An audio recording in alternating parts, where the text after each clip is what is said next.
The hidden moves of the Middle East. Direct hit hook, opening. Imagine waking up tomorrow to discover that the Middle East, a land of prophets and ancient empires, is quietly changing the destiny of the entire world. Deals are being signed behind closed doors. Alliances are shifting overnight. Nations once divided by war are shaking hands in silence.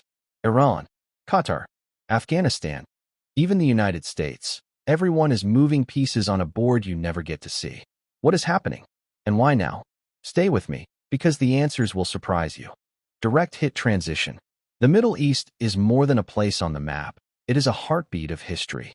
For centuries, it has been the crossroads of faith, trade, and power. But today, something unusual is happening. Old enemies are speaking again. Quiet meetings are shaping futures that most of us will only hear about after the decisions are made.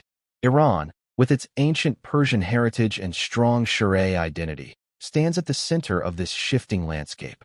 Despite years of sanctions and isolation, it reaches out to neighbors and rivals, negotiating trade routes and secret security pacts.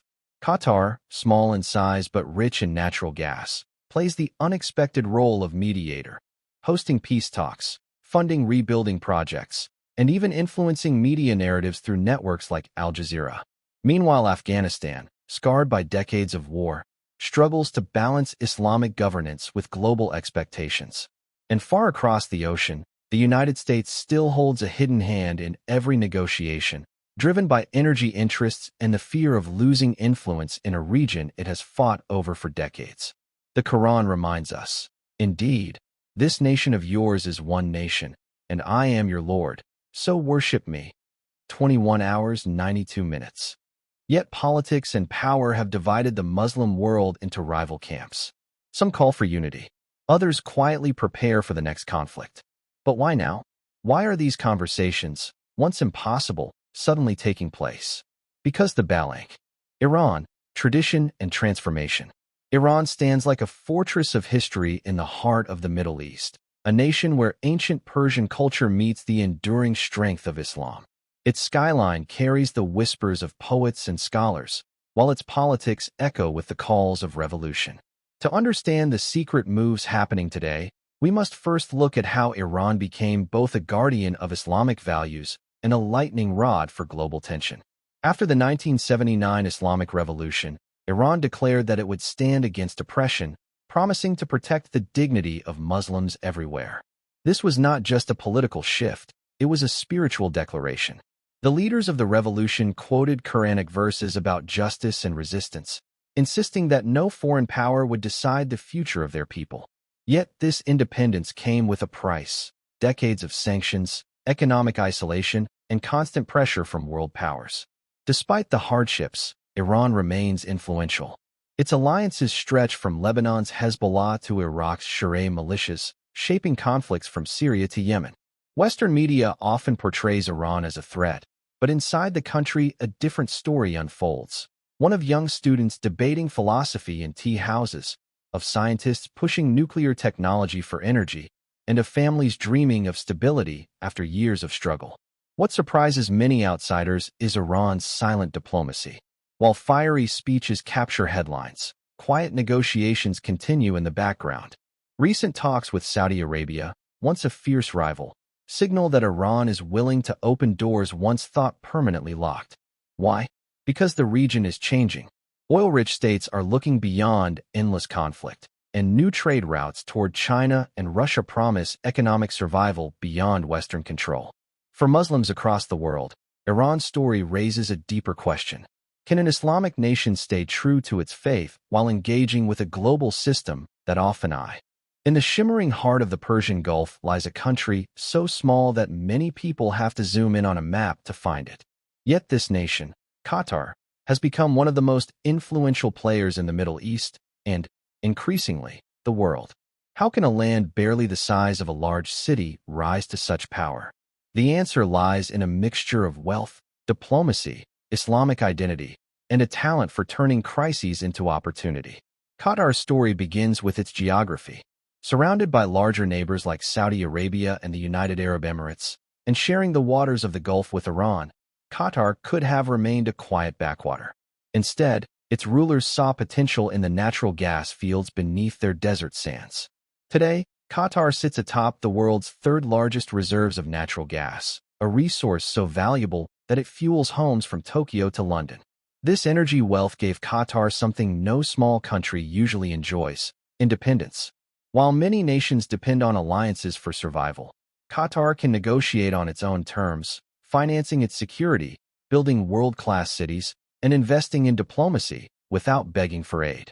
But money alone cannot explain Qatar's rise. Many countries are rich in oil or gas, yet remain politically insignificant. What sets Qatar apart is its strategic use of influence. The ruling Al Thani family understood early on that soft power, culture, media, education could achieve what armies could not. In 1996, Qatar launched Al Jazeera, a television network that broke the monopoly of state-controlled media in the Arab world. For the first time, ordinary Arabs could hear uncensored debates, watch investigative reports, and question the narratives pushed by larger powers. Al Jazeera became a voice for the voiceless, broadcasting the struggles of Palestinians, the wars in Iraq and Afghanistan, and the Arab Spring revolutions.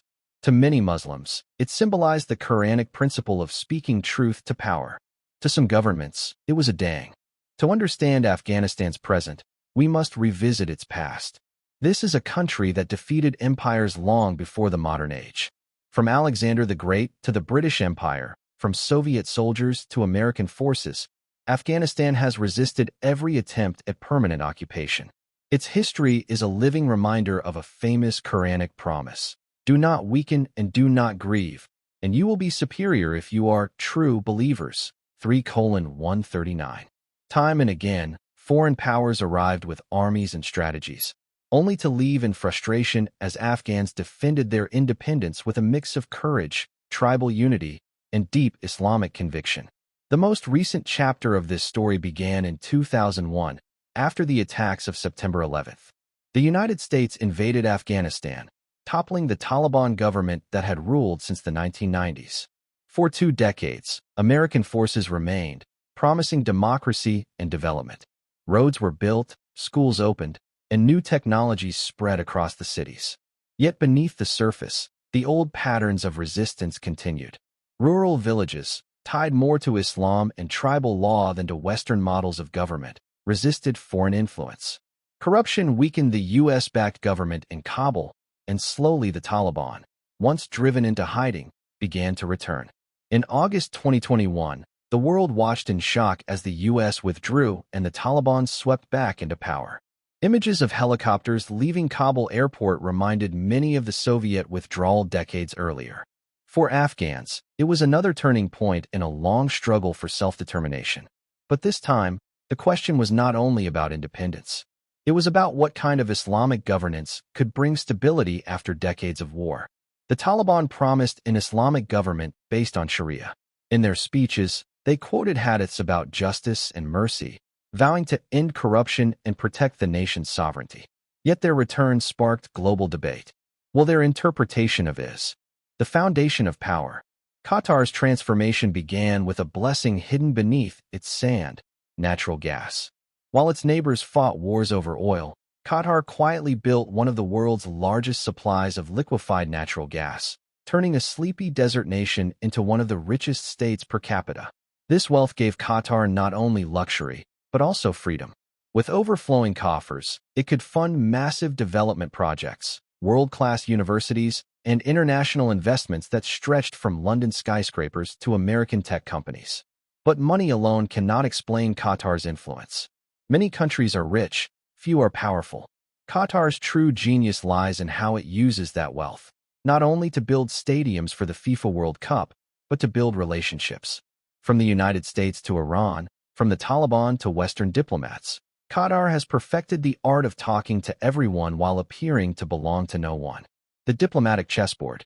In recent decades, Doha, the Qatari capital, has become a crossroads where enemies meet when they can meet nowhere else. When the Taliban needed a place to negotiate with the United States, they chose Doha. When Israel and Hamas needed a mediator, Qatar was there. When warring factions in Sudan or Libya sought a neutral ground, Qatar opened its doors. To outsiders, this may look like opportunism. But inside the Islamic world, many see Qatar's diplomacy as a form of hikmah, the Quranic wisdom of finding peaceful solutions even when others choose war. The Prophet Muhammad, peace be upon him, taught that the believer is gentle and easy, like a palm tree whose branches bend but never break. Qatar has learned to bend, never break, and always keep its seat at the table. Islam and modern identity. Despite its skyscrapers and luxury malls, Qatar remains deeply tied to Islamic tradition.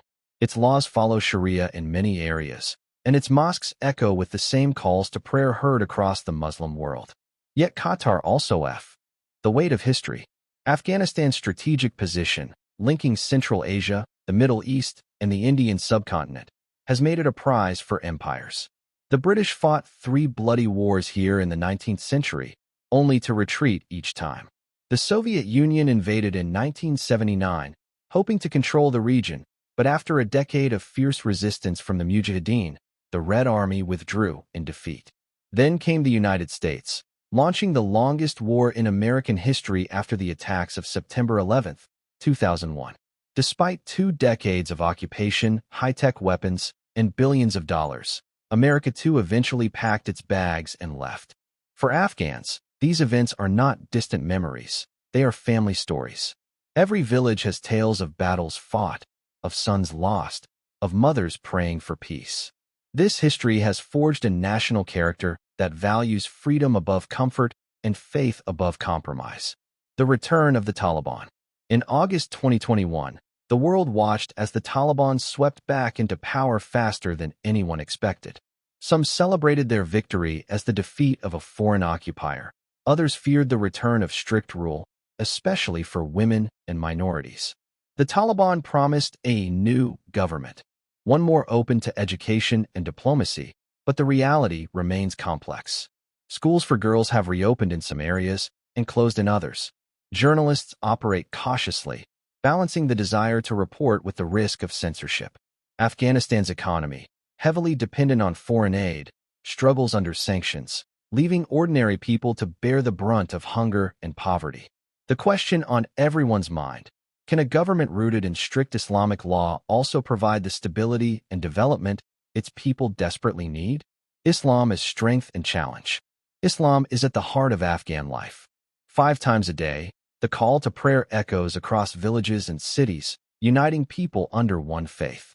The Quran's verses about justice, patience, and resistance